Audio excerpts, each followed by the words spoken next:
Hello welcome back to our YouTube channel. आज के इस वीडियो में हम पार्ट 2 पर डिस्कस करने वाले हैं रासायनिक अभिक्रिया एवं समीकरण। हमने जनरल साइंस की एक सीरीज स्टार्ट की है जीरो टू हीरो सीरीज। इसमें साइंस का कक्षा 10वीं का जो सिलेबस है वो हम धीरे धीरे जीरो टू हीरो सीरीज में, अगर आपकी साइंस बहुत कमज़ोर है, विज्ञान में आपको डर लगता है, नंबर आने का खतरा है कि नंबर कम ज़्यादा आ जाएंगे, तो ये जीरो टू हीरो सीरीज़ आपके लिए ही है। कैसे आपको जीरो से उठाकर एकदम हीरो बना दिया जाएगा साइंस में। तो लास्ट तक इस सीरीज़ को देखते रहना, आपका पूरा सिलेबस कवर हो जाएगा और 2027 के लिए हूबहू इसमें आपको एक क्वेश्चन वापस पढ़ने की ज़रूरत नहीं होगी अगर क्लास को ढंग से देखा है। पार्ट 1 हमने कर लिया था जिसमें हमने समीकरण कैसे लिखते हैं, कैसे उसको संतुलित करते हैं। अगर वो नहीं देखा तो ये आज का क्लास आपको समझ में नहीं आएगा। तो सबसे ज़रूरी शर्त ये है कि आपको पिछली क्लास प्रीवियस पार्ट इसका देख के आओ, बहुत इंपॉर्टेंट चीज़ है वो आएगा तब आपके। आज हम कवर करेंगे रासायनिक अभिक्रियाओं के समीकरणों के प्रकार। रासायनिक अभिक्रिया आपकी बुक में दे रखी है क्या क्या प्रकार है, बहुत सारे टाइप्स हैं। हम आपकी एनसीईआरटी बुक जो बुक है उसके अकॉर्डिंग एक एक लाइन की बात करेंगे, एक एक फॉर्मूला की बात करेंगे, वो आपको आ गया। अब आप पूछोगे कि 4 कैसे आया, आगे 2 कैसे आया, इसको कैसे बैलेंस किया। तो सबसे पहले प्रीवियस पार्ट सीखो, उसमें मैंने ट्रिक से बता रखा है कैसे आप सीखोगे, वो आपको समझ में आ जाएगा। तो आप इस पार्ट 2 में आ जाओगे और ये आपको रासायनिक अभिक्रिया एवं समीकरण के प्रकार के बारे में पूरा पता चल जाएगा। और इस सीरीज़ में तो ये आपको देखना पड़ेगा पहले। ये आप जब तक नहीं देखोगे तब तक आपको कुछ भी पता नहीं चलेगा, इसलिए इसको ज़रूर देखना, ठीक है। तो चलिए शुरुआत करते हैं। रासायनिक अभिक्रिया एवं समीकरण जो चैप्टर है उसमें केमिकल रिएक्शंस एंड इक्वेशन के रासायनिक अभिक्रिया के प्रकार के, यानी कि रासायनिक अभिक्रिया होती क्या है ये भी मैंने कल डिस्कस कर दिया है। जो एक रासायनिक अभिक्रिया जो होती है, कोई प्रक्रिया में भाग लेते हैं वाले जो तत्व होते हैं वो रासायनिक अभिक्रिया करते हैं। तत्व क्या होते हैं ये सबको पता है ना। एलिमेंट्स जो होते हैं, कुछ भी तत्व हो सकता है आपका, कैल्शियम मान सकते हो आप, हाइड्रोजन मान सकते हो, ऑक्सीजन मान सकते हो। जो तत्व है एक नया उत्पाद बनाएंगे, रासायनिक अभिक्रिया कहलाएगी, इससे कुछ नया बनेगा। अलग अलग प्रकार इसके होते हैं। शुरुआत करते हैं। कल हमने इससे पहले वाली क्लास में थोड़ा ब्रीफ समरी इसको देखते हैं। हमने संतुलित करना सीखा था, समीकरण को कैसे संतुलित करेंगे, कैसे फॉर्मूले लगाएंगे, मतलब कैसे उसको दोनों साइड से, राइट हैंड साइड और लेफ्ट हैंड साइड दोनों तरफ से होना चाहिए। उसके बाद हमने कुछ क्वेश्चन देखे थे। आज हम कवर करने वाले रासायनिक अभिक्रियाओं के प्रकार। बुक ओपन कर लीजिए, आपके बुक का पेज नंबर 7 निकाल लीजिए। पेज नंबर 7 जो है, हाँ पेज नंबर 7 जो है वो हम डिस्कस करने वाले रासायनिक अभिक्रिया के प्रकार। तो कक्षा 9 में हमने देखा था कि रासायनिक समीक्रिया में एक जो है वो एक समय एक तत्व परमाणु के दूसरे तत्व परमाणु में नहीं बदलता। परमाणु, आपको द्रव्यमान संरक्षण का वो नियम पता होगा कि हम किसी को ना तो बना सकते हैं किसी परमाणु में, किसी अभिक्रिया को, ना उसको नष्ट कर सकते हैं। द्रव्यमान संरक्षण का नियम, न कोई परमाणु मिश्रण से बाहर आता है, न ही उस मिश्रण में आता है। वास्तव में किसी रासायनिक अभिक्रिया में परमाणु के आपसी आबंध के टूटने एवं जुड़ने के नए पदार्थ का निर्माण होता है, यानी कि परमाणु के टूटने और आबंध का जुड़ना और टूटना, इससे नया पदार्थ बनता है। और ये एक प्रक्रिया होती है। सबसे पहली प्रक्रिया बात करेंगे संयोजन। जीरो से सीखो। देखो एक चीज समझ में आ गई तो आपको पूरा दो अभिक्रिया समझ में आ जाएगी। एक चीज अगर आपने सीख ली, हम दो एक साथ करेंगे। पहला है संयोजन, सॉरी इसको वापिस ओपन कर लेंगे। कहाँ थे हम? यस, संयोजन अभिक्रिया। देखो संयोजन जो अभिक्रिया है फर्स्ट आपकी क्या होती है संयोजन अभिक्रिया। तो जो संयोजन अभिक्रिया है उसका मतलब होता है संयोजन, यानी कि जोड़ना। अगर आपने कुछ भी नहीं पढ़ा है और आपसे पूछे कि संयोजन अभिक्रिया की परिभाषा दीजिए तो क्या होगी? सबसे सिंपल कि कोई ऐसी प्रक्रिया हो रही है जिसमें दो मिलकर एक बना रहे हैं, यानी कि दो तत्व एक। सबसे सिंपल कि मान लीजिए कुछ एक चीज़ होगी वो दूसरी चीज़ से मिलेगी। मान लीजिए वो चीज़ कुछ भी होगी, ये चीज़ मिली और ये प्लस बनकर और ये इसमें चीज़ ये मिली, तो ये एक नया पदार्थ बनाएगी, यानी कि दो मिलके एक बनेगा। ये दोनों मिला के कुछ एक नया प्रोडक्ट जो भी है वो चीज़ बनेंगे। यही प्रक्रिया संयोजन कहलाएगी बेसिकली। इसी प्रक्रिया को हम संयोजन बोलेंगे। इसको वैज्ञानिक भाषा में, विज्ञान की लैंग्वेज में, कॉन्सेप्चुअल एक तरीके से आप पढ़ोगे तो क्या बोलोगे कि किसी वह प्रक्रिया जिसमें दो तत्व मिलकर, दो अलग अलग तत्व मिलकर, कोई से भी हो सकते हैं, वह प्रक्रिया जिसमें दो अलग अलग तत्व मिलकर एक नया प्रक्रिया बनाते हैं, दोनों मिलकर नया बनाते हैं, वो संयोजन अभिक्रिया कहलाती है। वो क्या कहलाती है? संयोजन अभिक्रिया कहलाती है। तो ये दो नए नए एलिमेंट्स से दो तत्व है, तत्व एक और तत्व दो, ये दोनों मिलकर एक नया प्रोडक्ट बना रहे हैं। ये यानी कि दो मिलकर एक हो रहे हैं, दो मिलकर एक हो रहे हैं, तो ये कहलाएगी संयोजन अभिक्रिया। सबसे सिंपल इसका एग्जांपल मैंने आपको कार्बन और ऑक्सीजन का दिया है। दो मिलकर बनाएंगे एक बनाएंगे, यानी कि कार्बन मिल रहा है और ऑक्सीजन मिल रहा है। कार्बन को ऑक्सीजन के साथ जलाओगे तो आपको कार्बन डाइऑक्साइड बनेगा। सबसे सिंपल, दो मिलकर एक बन रहा है। आपकी बुक में भी एक अलग प्रकार का एग्जाम्पल दिया है, थोड़ा हार्ड लग सकता है। आपकी बुक में भी कोयले, इसको हम जो कोयला जलाते हैं ना, कोयले का दहन होता है, तो ये दे रखा है, बुक में भी दे रखा है, हम डिस्कस करेंगे। एक थोड़ा आप अब एक एग्जाम्पल मान सकते हो, जब थोड़ा हार्ड लग सकता है, लेकिन फर्स्ट टाइम से कैल्शियम ऑक्साइड है, ये भी एक प्रकार का तत्व है। कैल्शियम ऑक्साइड में पानी डाल देंगे, यानी कि जो बिना बूझे हुआ चूना होता है, कैल्शियम ऑक्साइड को बिना बूझे हुआ चूना ही बोलते हैं बेसिकली, जो बिना बूझे हुआ चूना, इसमें पानी डाल देंगे तो वो बुझ जाएगा। सबसे सिंपल बेसिक कि बिना बूझे हुए चूने में अगर हम पानी को डाल देंगे तो वो बुझ जाएगा, यानी कि CaO में पानी को मिला देंगे तो एक नया पदार्थ बनेगा और ये बनाएगा कैल्शियम हाइड्रोक्साइड। ठीक है, कैल्शियम हाइड्रोक्साइड बन जाएगा। अब इसको डालने से, बिना बुझे हुए चूने में आप पानी डालोगे तो केवल कैल्शियम हाइड्रोक्साइड, यानी कि बुझा हुआ चूना ही नहीं बनेगा, केवल बुझा हुआ चूना ही नहीं बनेगा, इसके साथ थोड़ी हीट भी निकलेगी, ऊष्मा भी निकलेगी। तो ये आपको अलग से लिखोगे, इसमें ये नहीं गिना जाएगा। कि दो मिलकर, कैल्शियम ऑक्साइड मिलकर और जो जल मिलकर एक नया पदार्थ बना रहे हैं, यह प्रक्रिया बेसिकली संयोजन अभिक्रिया कहलाएगी। दो मिलकर एक हो रहे हैं। मेरे साथ वापस रिपीट करेंगे हम कि दो मिलकर एक हो जाना, कि दो मिलकर एक होना। कैल्शियम हाइड्रोक्साइड एक अलग चीज़ है, कैल्शियम ऑक्साइड अलग चीज़ है, इसमें पानी मिला देंगे तो ये दोनों चीज़ें मिलकर एक हो जाएगी। Ca का Ca लिख देंगे, Ca का Ca। अब ब्रैकेट बनाएंगे कि हाइड्रोजन जब भी आता है ब्रैकेट ज़रूर बनाना पड़ता है, तो हाइड्रोक्साइड बनेगा। ये हाइड्रोक्साइड को OH लिखते हैं, हाइड्रोजन और ऑक्सीजन दोनों मिलके, तो H तो ये और O ये। और आप सोचेंगे दो हाइड्रोजन है और ऑक्सीजन, तो इस प्रकार से दो हाइड्रोजन और ऑक्सीजन मिलकर बन जाएंगे। तो CaOH2 प्लस ऊष्मा जो है वो हीट तो अलग निकलेगी, तो इसको आप इसमें नहीं गिन सकते, ऊष्मा निकलेगी किसी भी विलयन में। तो दो मिलकर एक हो रहे हैं। यहाँ पर आप नोटिस करना, दो मिलकर, ये दो मिलकर जो है वो वन प्लस मिलकर एक हो रहे हैं, यानी कि एक मिक्स हो रहे हैं। तो ये प्रक्रिया कहलाएगी संयोजन अभिक्रिया, जिसमें दो तत्व, अलग अलग तत्व मिलकर एक नया पदार्थ बनाते हैं, वो संयोजन अभिक्रिया कहते हैं। इसके ठीक उल्टी अगली अभिक्रिया है, वो आपके सिलेबस की में दे रखी है, वियोजन अभिक्रिया। ये समझ में आ गई तो आराम से। वियोजन, संयोजन का मतलब जुड़ना, वियोजन का मतलब टूटना। दो भाई है, दो अलग अलग भाई एक साथ मिल जाते हैं तो एक नया भाई बनाते हैं। आप एक एग्जाम्पल समझ सकते हो कि दो अलग अलग व्यक्ति है, देखो एकता में शक्ति होती है, तो एक और एक मिलेंगे तो कितना बनेंगे, एक और एक 11 हुआ, मुहावरा नहीं पढ़ रहे, एक और एक मिलेंगे तो दो बनेंगे। तो एक और एक मिलेंगे तो दो बनेंगे, यहाँ पर दो पहले से ही है, यहाँ पर वो पहले से ही अपने आप में दो में, यानी कि दो का मतलब वो पहले से ही अपने आप में अलग है। इसको हमें दो टुकड़ों में बांटना है, यानी कि इसको हमें 1+1 में डिवाइड करना। इसको हमने 1+1 में दो बनाया, इसको दो को 1+1 बनाना है, यानी कि दो तत्वों को मिलाकर हमने एक बनाया, वो संयोजन कहलाया। और एक पूरे पदार्थ को दो अलग अलग तत्वों में बांटना, दो अलग अलग तत्वों में बांटना, यानी इसको ही आप देख लो एक तरीके से। इसका एग्जाम्पल देता है कि ये आपको एग्जाम्पल में दे दिया जाएगा, इसको वियोजन अभिक्रिया बनाओ। तो अब ये पूरा अकेला ही है, इसको आपको तोड़ना है, तो इसमें Ca का आप CaO अलग लिख दो और जल अलग लिख दो। ये चीज़ जो बन जाएगी, ये दो अलग अलग बन गए, यानी इसको आप ऐसे से ऐसे लिख रहे हो। तीर अगर इस साइड बना रहे हो तो ये वियोजन कहलाएगी, और अगर आप तीर जो है इस साइड बना रहे हो तो आपकी संयोजन अभिक्रिया कहलाएगी। यही फ़र्क होता है, यही फ़र्क होता है। यहाँ पर तीर इधर बनेगी और यहाँ ऐसी ये मिलाकर ये तीर बनेगी। तो तीर का जो निशान है, संयोजन अभिक्रिया में दो तत्व जुड़ते हैं, एक बनाते हैं। वियोजन में एक मिलकर दो में जो है वो डिवाइड होता है। ठीक है, इसके बहुत सारे एग्जाम्पल अलग अलग टाइप से हो सकते हैं। अगर आप इसका अगला एग्जाम्पल देना चाहो तो कैल्शियम कार्बोनेट होता है, CaCO3 है, तो इसका भी आप दो में बांट सकते हो। कैल्शियम का तो कैल्शियम ऑक्साइड तो बनेगा ही, कैल्शियम ऑक्साइड बनेगा। अब यहाँ पर CO2 बचा है, तो कैल्शियम, कार्बन डाइऑक्साइड और कैल्शियम, तो ये दोनों मिल जाएंगे, यानी कि एक मिलाकर, ये पूरा एक था, इसको दो में बांट दिया तो ये वियोजन का है। अगर आपको एग्जाम में दे दे कि ये दो मिलाकर इसका एक क्या बनेगा, Ca और CO2 मिलाकर क्या बनेगा, तो CaCO3 कैल्शियम कार्बोनेट बनेगा। तो ये चीज़ें क्या है, चुना पत्थर बोलते हैं, हमारे घरों यूज़ होता है। तो ये प्रक्रिया संयोजन और वियोजन। अब बुक हुई लैंग्वेज समझते, अच्छी तरीके से समझ में आएगा आपको। इससे पहले आपको कुछ भी समझ में नहीं आता अगर आपको नहीं पढ़ते। देखो हम पढ़ते हैं संयोजन अभिक्रिया, कैल्शियम आपके सिलेबस में दे रखा है संयोजन अभिक्रिया। ये देखो जल के साथ कैल्शियम ऑक्साइड की अभिक्रिया से बने हुए बूझे हुए बिना, इस सबसे पहले इसको आप देखो कि यहाँ पर कैल्शियम ऑक्साइड जो होता है, कैल्शियम ऑक्साइड बिना बूझे हुआ चूना बोलते हैं इसको। जल के साथ देखो, बिना बूझे हुआ चूना याद रखना, इसका सूत्र पूछ सकते हैं कि बिना बूझे हुए चूने को क्या बोलेंगे। तो बिना बूझे हुआ चूना होता है वो CaO होता है, इसमें जल होता है। अब आपको बताया कोई बिना बूझा हुआ है और इसमें आप जल मिला दोगे तो वो बुझ जाएगा, तो CaOH2 बन जाएगा, और यानी कि बूझा हुआ चूना बन जाएगा और हीट निकलेगी,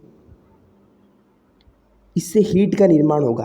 तो ये जो प्रक्रिया है, दो मिलाकर एक बना, यानी कि 1+1 मिलाकर जो है वो 2 बना एक तरीके से। यहाँ पर एक बीकर ले रखा है जल के साथ, देखो यहाँ पर कैल्शियम ऑक्साइड की अभिक्रिया दे रखी है कि जल है, ये बीकर है, ये कैल्शियम ऑक्साइड का अभिक्रिया CaO, यहाँ पर कैल्शियम ऑक्साइड डाल रखे हैं और जल के साथ मिला दिया तो अब ये बुझा हुआ चूना बन गया। सिंपली ये जो चीज़ में दिखा रखा है ये लिख रखा है। इस अभिक्रिया में हम देख रहे हैं कि कैल्शियम ऑक्साइड और जल मिलकर एक नया उत्पाद बना रहे हैं, कैल्शियम हाइड्रोक्साइड। ये अभिक्रिया क्या है? दो या दो से अधिक, देखो वही चीज़ मैंने बताई, दो या दो से अभिकारक मिलकर, तत्व मिलकर, अभिकारक बोले तत्व बोले, तत्व अभिकारक का मतलब होता है एलिमेंट्स, तो वो मिलकर एक एकल उत्पाद का निर्माण करते हैं। यानी कि ऐसी अभिक्रिया जिसमें दो या फिर दो से ज़्यादा भी हो सकते हैं, इसमें बेसिकली दो है, तो दो या दो से अधिक विकारक मिलकर एक नया उत्पाद का, एक एकल उत्पाद का, एक नए उत्पाद का निर्माण करते हैं, वो संयोजन अभिक्रिया कहलाती है। इसमें आपके बुक में एक दे रखा है, अभिक्रिया में निर्मित बिना बुझे हुए चूने का विलयन का प्रयोग दीवारों की सफ़ेद करने के लिए किया जाता है। ऐसा प्रश्न आ सकता है कि दीवारों की सफ़ेदी करने के लिए किसका प्रयोग किया जाता है? तो ये बिना बुझे हुए चूने का प्रयोग किया जाता है। उसमें पानी नहीं डाला जाता है, बिना बुझे हुए चूना होता है, सॉरी, बुझे हुए चूने का जो है वो विलयन का उपयोग किया जाता है। बुझे हुए चूने का मतलब कैल्शियम हाइड्रोक्साइड वाला होता है, जो हमारी दीवारों की सफ़ेदी करने के लिए, आप जो वाइट वाइट जो होता करते हैं घरों पे, तो वो वाइट सीमेंट जिसको बोलते हैं, तो वो उसी यही है, विज्ञान है जनरल, तो इसी का प्रयोग इसमें किया जाता है। सफ़ेदी करने से 2 से 3 दिन बाद कैल्शियम कार्बोनेट का निर्माण होता है, फिर कैल्शियम कार्बोनेट बनता है, इससे दीवार में चमक आ जाती है। रोचक बात है कि संगमरमर का रासायनिक सूत्र भी कैल्शियम कार्बोनेट है। जो संगमरमर की हम कहते हैं ना, संगमरमर की मूर्तें कितनी अच्छी लगती है, वो कैल्शियम कार्बोनेट है। ये इसका सूत्र होता है, कैल्शियम हाइड्रोक्साइड और कार्बन डाइऑक्साइड मिलकर कैल्शियम हाइड्रोक्साइड जो उत्पाद बना है, इसमें कार्बन डाइऑक्साइड मिल जाए तो कैल्शियम कार्बोनेट बन जाता है और हाइड्रोजन बन जाता है, यानी कि जल बन जाता है। तो ये कौन सा अभिक्रिया है? इसमें आपको एक नया अभिकारक बना, तो ये कौन सी अभिक्रिया? तो दो चीज़ें मिलकर एक बना रही है। तो अगला है, ये एग्जाम्पल देखो, कोयले का दहन, C+O2, C+O2 बना रहा है CO2, तो यानी कि दो मिलकर एक बना रहे हैं, ये आपका संयोजन अभिक्रिया कहलाएगा, जो हमने डिस्कस कर दिया। इसके ठीक उल्टी होती है वियोजन अभिक्रिया। इसका एक एग्जाम्पल दे रखा है कि H2 और ऑक्सीजन से जल का निर्माण, यानी कि H2 और इससे 2H2 बन जाएगा, जल बन जाएगा। ये जो है दो मिलकर, हाइड्रोजन और ऑक्सीजन मिलकर जल बना रहे हैं। कुल मिलाकर जहाँ पर भी आपको एग्जाम में देखने को मिल जाए, परीक्षा में प्रश्न देखने की ऐसी चीज़ें, दो या दो अलग दे रखा है, प्लस लगा रखा हो कि क्या बन रहा है, कुछ नया उत्पाद बन रहा है, ऐसी अभिक्रिया दे रखी है, जो नया अभिक्रिया बन रहा है, तो वह अभिक्रिया डायरेक्ट संयोजन अभिक्रिया कहलाएगी। इसमें भी एक नई चीज़ आपको कॉन्सेप्ट समझने की ज़रूरत है कि हमने देखा कि जब दो या दो से अधिक पदार्थ या तत्व जो है एक एकल उत्पाद का निर्माण करते हैं, तो संयोजन अभिक्रिया कहलाती है। जिन अभिक्रिया में उत्पाद के निर्माण के साथ साथ ऊष्मा भी उत्सर्जन होता है, हमने देखा था कि ऊष्मा भी निकल रही है, इससे पिछले वाले हमने देखा था कि इससे ऊष्मा निकल रही है। देखो, तो ऐसी अभिक्रिया जिसमें ऊष्मा निकलती है, जिस प्रकार से आप बिना बुझे हुए चूने में जल मिला दोगे तो बुझा हुआ चूना बन जाएगा, लेकिन ऊष्मा निकलेगी, तो जिन अभिक्रिया में ऊष्मा निकलेगी वो कहलाएंगे ऊष्माक्षेपी रासायनिक अभिक्रिया। ऊष्माक्षेपी का मतलब जिसमें ऊष्मा निकलती है, ऊष्माक्षेपी ऊष्मा का अवशोषण नहीं, ऊष्मा निकलती उससे। इस प्रकार से प्राकृतिक गैस मीथेन है, CH4 मीथेन को बोलता है, को पता होना चाहिए। मीथेन में आप ऑक्सीजन मिला दोगे तो कार्बन डाइऑक्साइड का बनेगा, जल बन जाएगा और ऊर्जा निकलेगी। तो ये ऊर्जा है, इसका मतलब ऊष्माक्षेपी अभिक्रिया का उदाहरण। आपको पता है श्वसन जो है वो हम सांस लेते हैं, ये भी ऊष्माक्षेपी अभिक्रिया है, क्योंकि हम इसमें ऊर्जा हम निकालते हैं, हमारे बॉडी से निकलती है। पाचन क्रिया के समय छोटे छोटे टुकड़े में भोजन बढ़ जाता है, तो उसमें कार्बोहाइड्रेट होता है। कार्बोहाइड्रेट टूटने के लिए पता है आपको, अब प्रकाश संश्लेषण की जो प्रक्रिया होती है, टूटने के लिए इसको ग्लूकोज C6H12O6 चाहिए होता है। तो इस तरीके से कोशिका में उपज होता है। ये इसका सूत्र C6H12O6 और 6 ऑक्सीजन मिलकर 6 CO2 और जल और ऊर्जा मिलकर बनाते हैं। तो शाक सब्जियों और वनस्पतियों में भी इस तरीके से इसका ऊष्माक्षेपी अभिक्रिया का ही उदाहरण है। तो ऊष्माक्षेपी अभिक्रिया समझ लोगे, दो मिलकर एक बना रहे हैं, और लेकिन दो तत्व मिलकर, हाइड्रोजन और ऑक्सीजन मिलकर ये एक बना रहे हैं, लेकिन ये ऊष्माक्षेपी अभिक्रिया नहीं है। लेकिन मीथेन और ऑक्सीजन मिलकर एक नई अभिक्रिया बना रहे हैं, कार्बन डाइऑक्साइड जल। तो ये एक तरीके से कार्बन डाइऑक्साइड और जल, तो ये ऊर्जा का उत्पादन। अब इसकी वियोजन अभिक्रिया ठीक इसकी उल्टी है। वियोजन अभिक्रिया में आप इसका एग्जाम्पल दे सकते हो, फेरस सल्फेट क्रिस्टल वाली प्रणाली को गर्म करने पर गंध सूंघने की सही विधि दे रखी है। तो वियोजन अभिक्रिया में ठीक इसका उल्टा होता है। इसमें अभिक्रिया में दो जो होता है, एक जो होता है वो दो में टूट जाता है। फेरस क्रिस्टल हरे रंग में परिवर्तन कैसे हुआ? देखो, फेरस सल्फेट जो है एक चीज़ है, यानी कि दो है, और ये 1+1 में डिवाइड हो जाएंगे, जैसा कि मैंने आपको बताया है। तो 1+1 में ये टूट जाएंगे, तो ये अभिक्रिया कहलाएगी वियोजन अभिक्रिया। यहाँ पर आप देख सकते हो फेरस सल्फेट और 7H2O, ferrous Fe2FeSO4, ferrous sulphate जो है वो Fe2O3 में बनेगा, सल्फर अलग बनेगा, सल्फर डाइऑक्साइड और सल्फर SO3 जो है अलग बनेगा, यानी SO2 अलग बनेगा, SO3 अलग बनेगा। तो FeSO4 जो है फेरस सल्फेट है, इसको दो भागों में बांटना है। थोड़ा कॉम्प्लिकेटेड हो सकता है, इससे अच्छा आप यहाँ ये वाला देखो, कैल्शियम, ये मैंने बात कर दी है, कैल्शियम कार्बोनेट है CaCO3, इसको आप हीट दोगे, जलाओगे, आप उष्मा दोगे इसको, तो कैल्शियम ऑक्साइड बनेगा और CO2 बनेगा, बुझा हुआ चूना बन जाएगा, यानी कि ये जो एक पदार्थ है वो दो में बन जाएगा।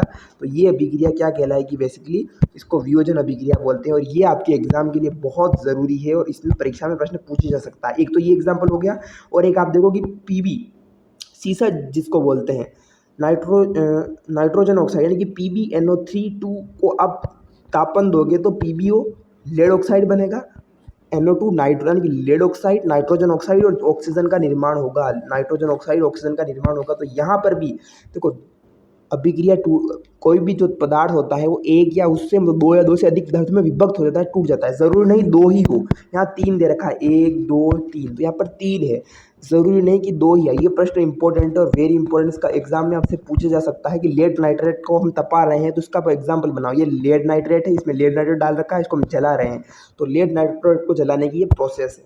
इस प्रक्रिया में हम समझ सकते हैं कि कैसे लेड नाइट्रेट प्रकार से होती है। सो ये जो प्रक्रिया है वो वियोजन अभिक्रिया कहती है, जिसमें टूट जाता है जल का वैद्युत अपघटन। ये जल का वैद्युत अपघटनीय परीक्षण जो है, यानी कि हम जल में इलेक्ट्रिसिटी एक तरीके से करते हैं। ऑक्सीजन है, परख नली लगा रखी है, उसमें बैटरी लगा रखी है, 6 वोल्ट की स्विच है, इसको हम चालू करेंगे। आपको पता होना चाहिए एनोड क्या होता है, कैथोड क्या होता है। एनोड और प्लस माइनस, एनोड जो है और ग्रेफाइट रोड है, इसमें डाल देती है, जो कि विद्युत का सुचालक होता है। जल है, हाइड्रोजन डालेंगे तो इसमें हम इलेक्ट्रिक प्रवाह करेंगे, तो इसको हम बोलेंगे हम जल का विद्युत अपघटनीय परीक्षण। यहाँ पर आप देखोगे ये भी जो एग्जाम्पल है AgCl, सूर्य का प्रकाश, यानी कि सिल्वर क्लोराइड जो दे रखा है, अर्जेंटम क्लोराइड, इसको गुस्सर रंग का होता है। सूर्य के प्रकाश में श्वेत का रंग जो है गुस्सर रंग का हो जाता है। प्रकाश की उपस्थिति में सिल्वर क्लोराइड, इसका सिल्वर तथा क्लोरीन में वियोजन, तो ये इसको सूर्य का प्रकाश दोगे तो प्रकाश हो जाएगा Ag क्लोराइड, AgCl जो होता है वो दो भागों में बढ़ जाएगा, 2Ag और Cl2। तो ये प्रक्रिया जो है दो मिलकर, कुल मिलाकर आप नोटिस करो, दो मिलकर एक बनाए तो संयोजन और एक मिलकर दो बने तो वियोजन। यहाँ पर ब्रोमाइड का दे रखा है। सबसे इंपॉर्टेंट प्रश्न यहाँ आएगा कि फोटोग्राफी में आप जो फोटोग्राफी करवाते हो उसमें ब्लैक एंड वाइट प्रिंटर होता है, ब्लैक एंड वाइट, इसमें इसी का ब्रोमीन का ही यूज़ किया जाता है। तो इस प्रकार से ये भी वियोजन अभिक्रिया, इसमें सूर्य का प्रकाश, इसमें तो याद रखना सूर्य का प्रकाश भी देते हैं, ऊष्मा भी देते हैं। इस प्रकार से जो है वो अभिक्रियाएँ होती है। अब अगला जो हमारा प्रश्न दे रखा है, हमने देखा कि अभिकारकों को जोड़ने में ऊष्मा का प्रकाश विद्युत की ऊर्जा होती है, तो इसीलिए उन्हें ऊष्माक्षेपी अभिक्रिया कहते हैं। ऊष्माक्षेपी का मतलब जिसमें ऊष्मा का उत्सर्जन होता है वो ऊष्माक्षेपी कहलाएगी, और ऊष्माशोषी जिसमें ऊष्मा का अवशोषण होता है, जिसमें ऊष्मा खींच ली जाती है। ऊष्माशोषी का मतलब इस प्रकार से हमने 2Ag पढ़ा था। तो ये इसको अलग करने के लिए हमें क्या तो करंट चाहिए होगा या फिर सूर्य का ताप चाहिए। तो सूर्य का ताप यानी ऊष्मा चाहिए, तो इसको हम ऊष्मा देंगे तो ये अलग हो जाएगा, 2Ag अलग निकल जाएगा और Br अलग निकल जाएगा, ब्रोमीन। सो बेसिकली ये जो है प्रोसेस कहलाई है। एक प्रश्न आपके लिए है, देखते हैं कौन कमेंट में से उत्तर देता है। किसी पदार्थ X का विलयन का उपयोग सफेदी करने के लिए होता है। ये प्रश्न बोर्ड में पूछा गया जा चुका है। सफेदी करने के लिए किसका प्रयोग होता है, अभी मैं हमने पीछे पढ़ा था। X का नाम का सूत्र लिखिए, कमेंट करके बताना है, और X के साथ जल की अभिक्रिया लिखनी है। अब विस्थापन अभिक्रिया ये अलग प्रकार की चीज़ है। विस्थापन अभिक्रिया का मतलब होता है डिस्प्लेसमेंट, उसको हटा देना। कॉपर सल्फेट के विलयन में याद रखना, एक परख नली है, लोहे की कील डाल रखी है, लोहे की कील मतलब फेरस सल्फेट, और उसमें कॉपर सल्फेट, लोहे की कील है, कॉपर सल्फेट का विलयन डालेंगा, स्टैंड है, तो ये प्रक्रिया है। अब इसमें कॉपर सल्फेट यानी कि इसके पीछे याद रख जाना, इसको आप कैसे याद रखोगे, मान लो कि जिंक सल्फेट है, जिंक सल्फेट की अगर आप कॉपर के साथ अभिक्रिया करवा रहे हो, इसमें दो तत्व होते हैं, और जो एक तत्व जो होता है वो दूसरे के साथ A होता है और ये B होता है, तो ये A के साथ जो है वो B के साथ मिल जाएगा, पीछे वाला धातु वही रहेगी, तत्व धातु वही रहेगी, ये जो है इसके साथ मिल जाएगा, इसको अच्छा लगेगा, पावरफुल। इसमें जो शक्तिशाली जो है, शक्तिशाली कैसे याद रखोगे आप, जिसकी संयोजकता ज़्यादा है, आप अगले चैप्टर में पढ़ोगे, जिसकी शक्तिशाली ज़्यादा है वो आगे इसके साथ मिल जाएगा, तो जिंक के साथ मिलकर कॉपर सल्फेट का विलयन बन जाएगा, तो अगले रिएक्शन में ये CuSO4 बन जाएगा। यानी कि कॉपर का कॉपर होगा, इसके साथ सल्फेट मिल जाएगा और बचा जिंक तो है प्लस Zn का Zn बन जाएगा। यानी कि अधिक क्रियाशील जो है वो कम क्रियाशील को हटा देता है। अधिक क्रियाशील है वो कॉपर, अधिक क्रियाशील है तो उसको कम क्रियाशील को हटा देगा। और यानी कि आप एक समझो कि कोई ताकतवर होता है तो कमज़ोर को हटाना पहली प्रायोरिटी समझता है। यानी ये कोई ताकतवर एक बॉडी बिल्डर है और एक कमज़ोर आदमी है तो बॉडी बिल्डर उसको हटाकर अपनी जगह खुद ले लेगा। तो ये इतना चालाक होता है कि खुद इसकी जगह खुद हट जाएगा, कॉपर के स्थान पर खुद बैठ जाएगा। यानी कि वह प्रक्रिया जिसमें हटा दिया जाता है एक तरीके से, तो ये विस्थापन अभिक्रिया कहलाती है। इसका आप एक तरीके से समझ सकते हो सबसे इंपॉर्टेंट चीज़, लोहे की कील का भूरा रंग हो जाता है। देखो Fe कॉपर सल्फेट, सेम चीज़ मैंने बताई है, Fe प्लस CuSO4।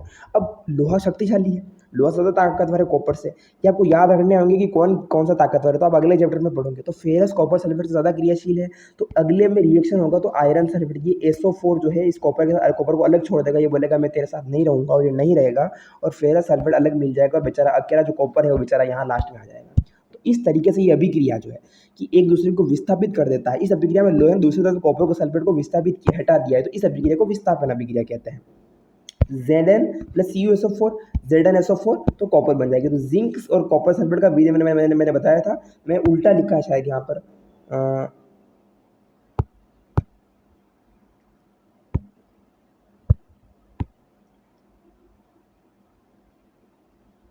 हाँ, हम यहाँ पर एक तरीके से SO4 एक तरीके से इसमें करेंगे और यहाँ पर केवल हम इसको काट देंगे। तो अगला जो एक बनेगा वो हमारा जिंक सल्फेट बनेगा और ये Cu बनेगा। इस तरीके से उल्टा नहीं लिखना है आपको। अगली है तो ये अभिक्रिया जिसमें अधिक क्रियाशील तत्व दूसरे को हटा देगा, एक बार हटाएगा तो ये विस्थापन। द्विविस्थापन मतलब डबल डिस्प्लेसमेंट, डबल बार हटा रहा है। तो डबल बार हटाने की क्या रिएक्शन होगी आप देखो, अगर कोई चीज़ किसी को डबल बार हटा रहा है, यानी कि NO2SO4, यानी कि एक तरीके से आप देखो डबल बार हटा रहा है, तो यहाँ पर इसको याद रखना NO2SO4 जो सोडियम सल्फेट है वो बेरियम क्लोराइड के साथ क्रिया करेगा, तो Na2SO4 इसके मतलब डबल, एक तरीके से इसका इसमें आ जाएगा और इसका इसमें आ जाएगा। तो बहुत सिंपल है, ए का बी में, यानी कि इसमें क्या होता है, डबल विस्थापन जो अभिक्रिया होती है, द्विविस्थापन अभिक्रिया। ये चैप्टर आपके लिए बहुत इंपॉर्टेंट और विज्ञान के हर एग्जाम में ये प्रश्न आता है, विस्थापन की अभिक्रिया। द्विविस्थापन अभिक्रिया में क्या होगा, मान लीजिए N2SO4 जिसमें दे रखा है और BaCl2, तो इसमें क्या होगा, ये तत्व A है, ये तत्व B है, तो रिएक्शन होगा तो B का A में मिल जाएगा और A का इसमें, यानी कि ये इधर आ जाएगा और ये इधर आ जाएगा, इसका जो तत्व है। तो क्या बन जाएगा आपका, तो इसमें आपका बेरियम सल्फेट बन जाएगा Ba, तो Ba का ये हो जाएगा और ये इसके साथ जुड़ जाएगा, तो बेरियम सल्फेट बन जाएगा प्लस नाइट्रोजन क्लोराइड, सॉरी दोनों दो दो है ना, तो NCl।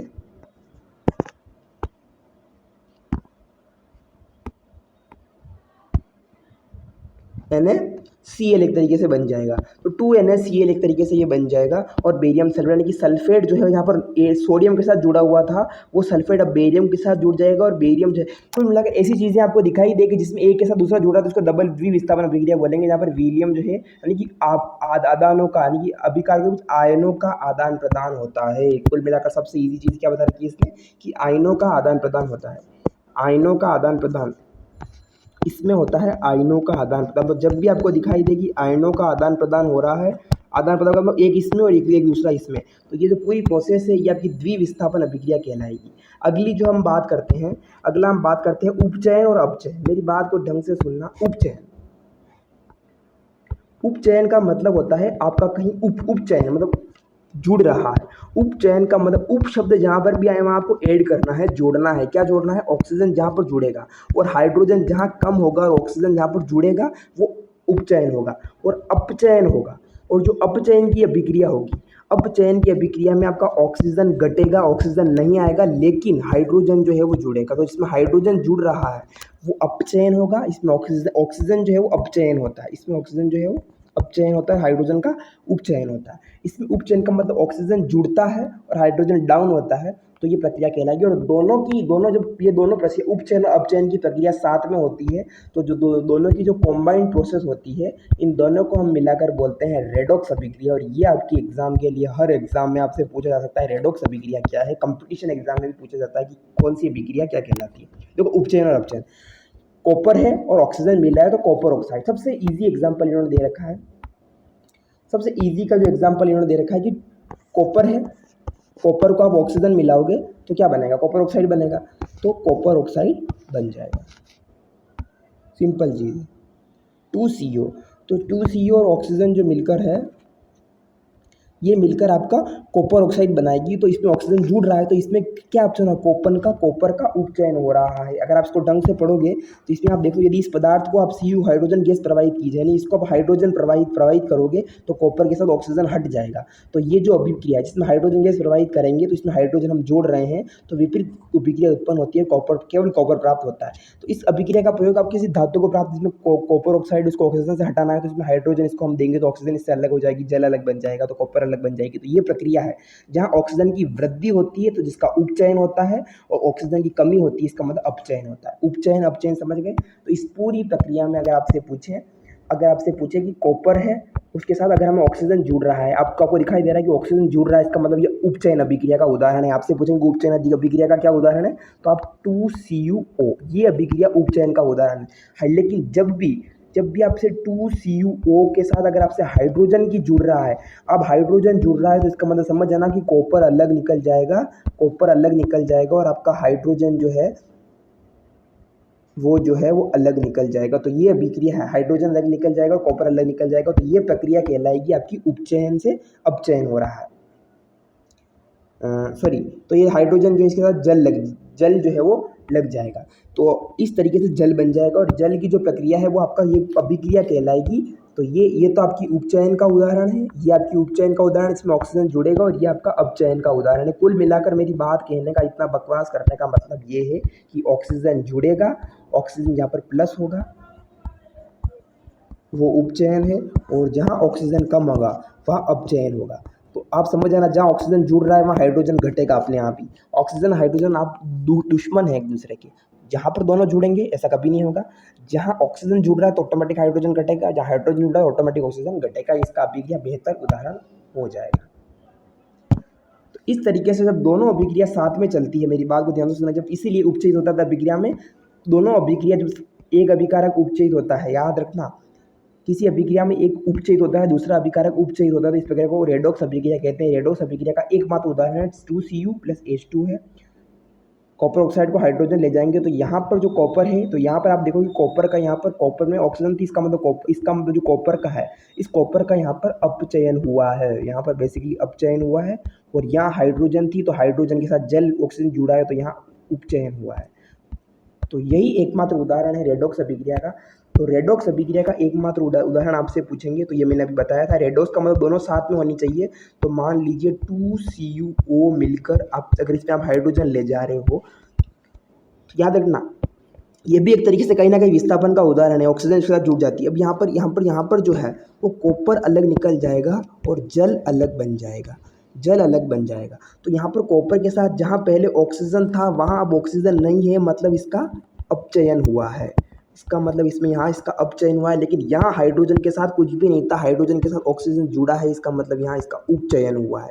दोनों ही रिएक्शन एक ही समीकरण से हो गई, ये दोनों ही रिएक्शन एक ही समीकरण से हो गई। ये पूरी प्रक्रिया कहलाएगी रेडॉक्स अभिक्रिया।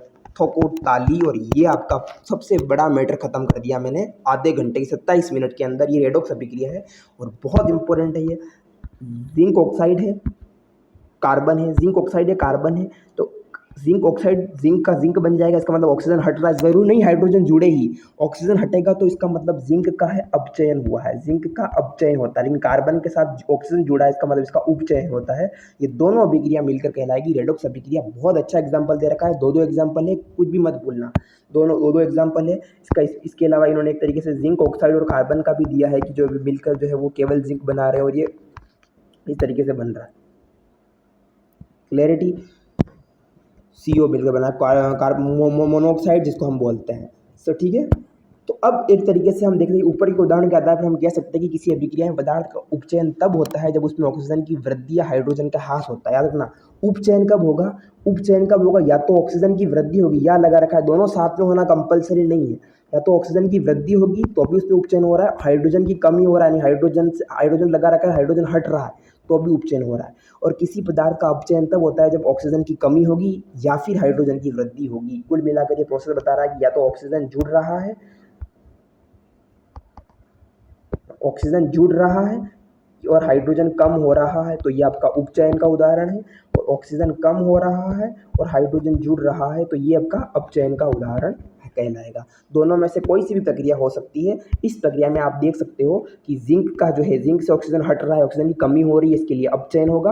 और कार्बन है, कार्बन से आपका ऑक्सीजन जुड़ रही है, इसका मतलब इसका उपचयन हुआ है। तो दोनों प्रक्रिया का हमने एक तरीके से साथ में हमने देखा। अब आपका छोटा सा टॉपिक रह गया है कि हमारे उपचयन मतलब जो हमारे जीवन में उपचयन अभिक्रिया का क्या प्रभाव है। जो हमारी जो उपचयन हो जाती है, हमारी उपचयन का मतलब हमारे यहाँ पर ऑक्सीजन जुड़ जाती है। ऑक्सीजन यहाँ पर जुड़ जाएगी, वहाँ हाइड्रोजन घट जाएगा। इसका हमें संक्षारण पढ़ेंगे। संक्षारण बेसिक छोटा सा टॉपिक है, लेकिन इसको हम अगली क्लास में डिस्कस करेंगे क्योंकि वीडियो काफ़ी लंबा हो जाएगा और आपके लिए एग्जाम के टाइम पढ़ते में दिक्कत हो सकती है। तो क्या पढ़ा हमने फटाफट एक तरीके से शॉर्ट रिवीजन हम अगली क्लास में भी देखेंगे। हमने देखा कि कैसे ऑक्सीजन की और इसकी क्रिया हो सकती है, यानी कि हमने संयोजन अभिक्रिया के बारे में देखा। देखो फास्ट रिवीजन, दो तत्व मिलकर एक बनाएंगे संयोजन अभिक्रिया, एक पूरा मिलकर दो अलग अलग में बढ़ जाएगा वियोजन अभिक्रिया कहलाएगा। पूरा दो मिलकर एक बना रहा है संयोजन, एक मिलकर दो बन रहा है वियोजन। इसके बाद हमने विस्थापन पढ़ा था। एक शक्तिशाली तत्व दूसरे को हटा देगा तो विस्थापन कर देगा। ऊष्माक्षेपीय अभिक्रिया भी हमने पढ़ा, जिसमें ऊष्मा जनरेट होगी। हमारी श्वसन है, हमारा जो प्रकाश संश्लेषण, जो हमारी ये सारी ऊष्मा जनरेट होगी तो ऊष्माक्षेपी होगा। और विस्थापन, एक बार विस्थापन होगा शक्तिशाली तत्व, तो विस्थापन द्विविस्थापन डबल होगा एक तरीके से। तो डबल होगा तो द्विविस्थापन ये प्रक्रिया कहलाएगी पूरी। उपचयन अपचयन हमने देख लिया। सबसे इंपॉर्टेंट बात है उपचयन अपचयन अभिक्रिया। उपचयन में तो ऑक्सीजन जुड़ेगा और हाइड्रोजन घटेगा, अपचयन में ऑक्सीजन घटेगा, हाइड्रोजन जुड़ेगा। ये पूरी प्रक्रिया रेडॉक्स अभिक्रिया, दोनों साथ में होगी तो रेडॉक्स अभिक्रिया कहलाएगी। और रेडॉक्स अभिक्रिया बहुत इंपॉर्टेंट है, कुछ भी मत बोलना कि एग्जाम में छूट गया है वगैरह। सो ये था मेरी तरफ से आज का साइंस का वीडियो। अगर ये आपने पूरा देख लिया तो मेरी तरफ से पूरे में से पूरे आपको नंबर इस चैप्टर के मिल जाएंगे। लगभग पूरा चैप्टर खत्म हो चुका है, छोटा सा बाकी बच्चा, इसका हम अलग से वीडियो बना के डाल देंगे। 2 पार्ट में पूरा चैप्टर खत्म कर दिया है आधे 1 घंटे में। और बहुत डिटेल में इसको वीडियो को बार बार देखना। ये वीडियो तभी समझ में आएगा जब आप पिछला वीडियो पार्ट 1 देखोगे। सो आई होप आपको वीडियो अच्छा लगेगा। चैनल को सब्सक्राइब कर देना, वीडियो को लाइक कर देना। जो भी क्लास 10th में जिसको साइंस से डर लगता है तो 0 to हीरो सीरीज जरूर शेयर करें। आई होप आपको वीडियो ऐसे ही मिलते रहेंगे। कमेंट कर देना, जो भी चैप्टर के चाहिए वो बता देना। सो मिलते हैं अगले वीडियो में। Thank you so much.